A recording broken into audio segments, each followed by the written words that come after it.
Next example हेरौँ। अब कोन दिएको छ मानौँ टपमा, त्यसपछि सिलिन्डर, अर्को हेमिस्फियर दिएको छ, तीनटा फिगर दिएको छ। अब यहाँ जतिसुकै एउटा फिगर दिए पनि सीएसए निकाल भन्यो भने यो तीनटा फिगर मिलेर बनेको हुनाले कोन, सिलिन्डर, हेमिस्फियर छ।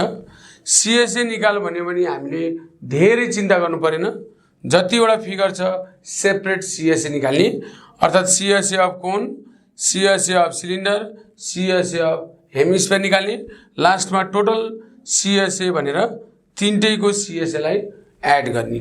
अब म यहाँ मेजरमेन्ट दिन्छु विद्यार्थी भाइ बहिनीहरू, ध्यान दिएर हेर्नु होला। यो मानौँ यसको हाइट 14 सेन्टिमिटर,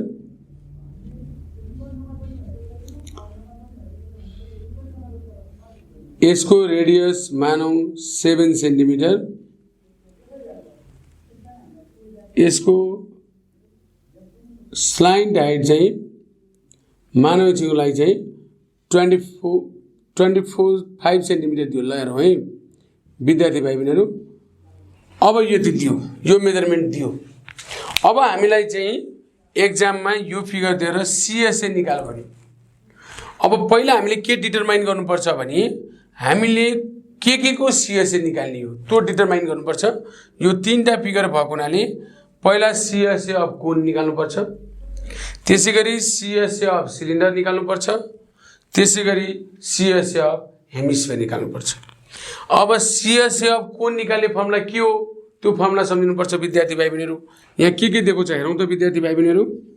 पहिला हामीलाई रेडियस दिएको छ, radius r is equals to 7 centimetre, height of cylinder,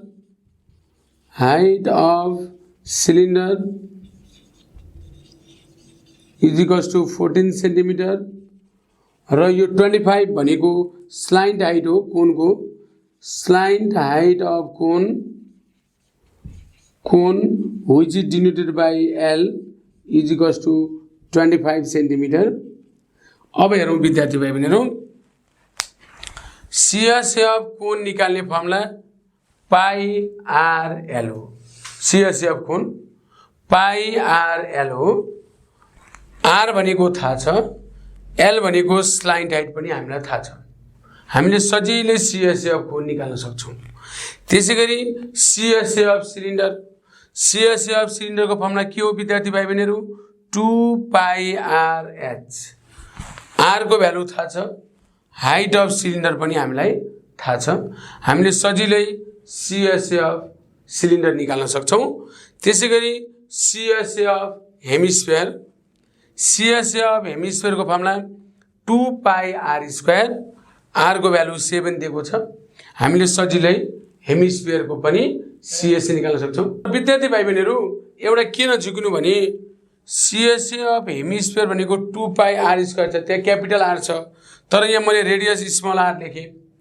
यो रेडियस भनेको यो कोनको लागि पनि सर्कुलर बेस, सिलिन्डरको पनि एउटै बेस, यो हेमिस्फियरको पनि एउटै बेस, सबैको रेडियस सेम हुन्छ। र हेमिस्फियरमा किन हामीले क्यापिटल आर लेख्छौँ भने hemisphere is great circle, sphere is great circle भन्छौँ हामीले। ठुलो सर्कल भएको हुनाले त्यसलाई छुट्टै क्यापिटल आरले डिनोट गरेको, तर यिनीहरूको रेडियस चाहिँ सेम हुन्छ विद्यार्थी भाइ बहिनीहरू। त्यसो हुनाले हामीले लास्टमा चाहिँ टोटल सीएसए भनेर तीनटै एड गर्ने। मैले यो विद्यार्थी भाइ बहिनीलाई हिन्ट्स मात्रै भन्दैछु। टोटल सीएसए भनेर तीनटै एड गरेपछि हाम्रो सीएसए निस्किन्छ। त्यसैगरी यो फिगर दिएर हामीलाई टीएसए निकाल भनिदियो भने त्यतिखेर बी केयरफुल। टीएसए निकाल्दा टीएसए भनेको एरिया अफ सिन पार्ट मात्रै हो, देखिएको भाग मात्रै हो। अब हेरौँ त विद्यार्थी भाइ बहिनीहरू, यो बेस ओभरल्यापिङ छ, यो अनसिन हुन्छ, देखिँदैन यो, किनभने कोनको बेस पनि सर्कुलर बेस छ, सिलिन्डरको बेस पनि सर्कुलर छ। बेस ओभरल्यापिङ हुने बित्तिकै त्यो छोपिन्छ, देखिँदैन, अनसिन हुन्छ त्यो। त्यसैगरी सिलिन्डरको लागि यो मुनि टपको मुनिको चाहिँ यो बटम जुन छ, मुनिको बेस पनि सर्कुलर बेस छ, हेमिस्फियरको बेस पनि सर्कुलर बेस छ, यो पनि ओभरल्यापिङ भएको हुनाले यो पनि देखिँदैन। नदेखिसकेपछि अब देखिने भनेको के त भन्दा यो पार्ट देखियो जसलाई हामी CSA अफ कोन भन्छौँ, यो पार्ट देखियो जसलाई हामी CSA अफ सिलिन्डर भन्छौँ, र यो पार्ट देखियो जसलाई हामी CSA अफ हेमिस्फियर भन्छौँ। अर्थात् यो फिगर दिएर हामीलाई TSA निकाल भन्यो भने CSA अफ कोन निकाल्ने, CSA अफ सिलिन्डर निकाल्ने, CSA अफ हेमिस्फियर निकाल्ने, लास्टमा TSA भनेर तीनटैको CSA के गर्ने एड गर्ने जोड्ने। र मैले अघि पनि भनिसकेँ CSA निकाल्ने तरिका मैले अघि विद्यार्थी भाइबीलाई हिन्ट्स भने, र यो फिगरको लागि CSA भन्नु र TSA भन्नु एउटै हो, एउटै एन्सर आउँछ, एउटै हो। अब यही फिगर दिएर हामीलाई भोल्युम निकाल भन्यो भने चाहिँ भोल्युम अफ कोन निकाल्नु पर्यो, भोल्युम अफ सिलिन्डर निकाल्नु पर्यो, भोल्युम अफ हेमिस्फियर निकाल्नु पर्यो। भोल्युम भन्यो भने त्यो सोलिड अब्जेक्ट जतिवटा फिगर मिलेर बनेको छ हामीले सेपरेट भोल्युम निकाल्नुपर्छ र एड गर्नुपर्छ। त्यसो हुनाले यो तीनटा फिगर मिलेर बनेको हुनाले भोल्युम अफ कोन निकाल्नु पर्यो, भोल्युम अफ सिलिन्डर निकाल्नु पर्यो, भोल्युम अफ हेमिस्फियर निकाल्नु पर्यो। अब भोल्युम अफ कोनको फर्मुला के हो हेरौँ त विद्यार्थी भाइ बहिनीहरू। भोल्युम अफ कोनको formula 1/3 pi are square h हो। एच भनेको भर्टिकल हाइट, यो कोनको भर्टिकल हाइट हामीलाई थाहा छैन। अब भर्टिकल हाइट कसरी निकाल्ने हेरौँ त विद्यार्थी भाइ बहिनीहरू। भर्टिकल हाइट भनेको कोनको भर्टेक्सबाट सेन्टरसम्म ड्र गरिएको लाइनलाई हामी भर्टिकल हाइट भन्छौँ। सपोज यो ए भयो, यो मैले बी राखेँ।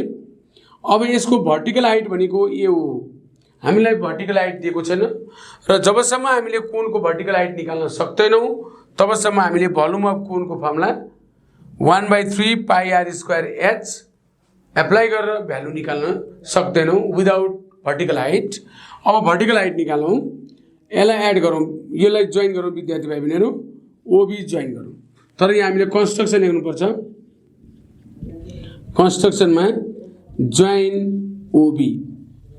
हेरौँ विद्यार्थी भाइ बहिनीहरू, यो रेडियस 7 छ भने ओबी पनि के हुन्छ 7 सेन्टिमिटर। अब भर्टिकल हाइट भनेको यो हो।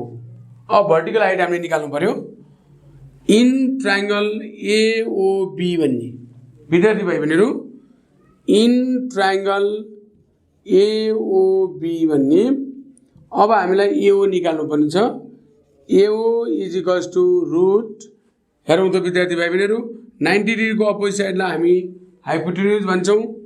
यो बेस भयो, यो परपेन्डिकुलर भयो। अब पी निकाल्ने formula root H square minus B square हुन्छ। एच भनेको कति त हेरौँ त विद्यार्थी भाइ बहिनीहरू, 25 centimetre square minus B square, B को भ्यालु 7 सेन्टिमिटर छ, यसको स्क्वायर भयो। अब यो गर्दा हाम्रो 25 को स्क्वायर भनेको 625 स्क्वायर सेन्टिमिटर माइनस 7 को स्क्वायर 49 स्क्वायर सेन्टिमिटर। अब 625 माइनस 49 भनेको 576 स्क्वायर सेन्टिमिटर, 576 को स्क्वायर रुट 24 सेन्टिमिटर हुन्छ। यो नै हाइट अफ कोन हो। Therefore height of cone is equals to height of cone denoted by h is equals to 24 centimetre कोनको height आयो। अब हामीले भोल्युम निकाल्दा पहिला भोल्युम अफ कोन निकाल्नु पर्यो। भोल्युम अफ कोन निकाल्ने formula 1/3 pi are square H. हामीलाई आर को भ्यालु थाहा छ, हाइट अफ कोन पनि थाहा छ, हामीले भोल्युम अफ कोन निकाल्न सक्छौँ। त्यसै गरी भोल्युम अफ सिलिन्डर निकालौँ। भोल्युम अफ सिलिन्डर निकाल्ने formula pi are square h, radius same छ 7, एच भनेको height of cylinder, height of cylinder 14 centimetre दिएको छ, हामीले भोल्युम अफ सिलिन्डर निकाल्न सक्छौँ। त्यसै गरी volume of hemisphere, volume of हेमिस्फियरको फर्मुला 2/3 पाई आर क्युब हो, आर को भ्यालु 7। हामीले यसरी विद्यार्थी भाइ बहिनीहरू volume of cone, volume of cylinder, volume of hemisphere निकालिसकेपछि लास्टमा टोटल भोल्युम भनेर तीनटालाई के गर्ने एड गर्ने। मैले यो विद्यार्थी भाइ बहिनीलाई हिन्ट्स भने विद्यार्थी भाइले पक्कै पनि यो बुझेको होलान्, गर्न सक्छन् भन्ने कुरोमा म विश्वस्त छु। फेरि पनि केही जिज्ञासा कन्फ्युज भयो भने सोध्नु होला। अब म नेक्स्ट एक्जाम्पल दिन गएँ।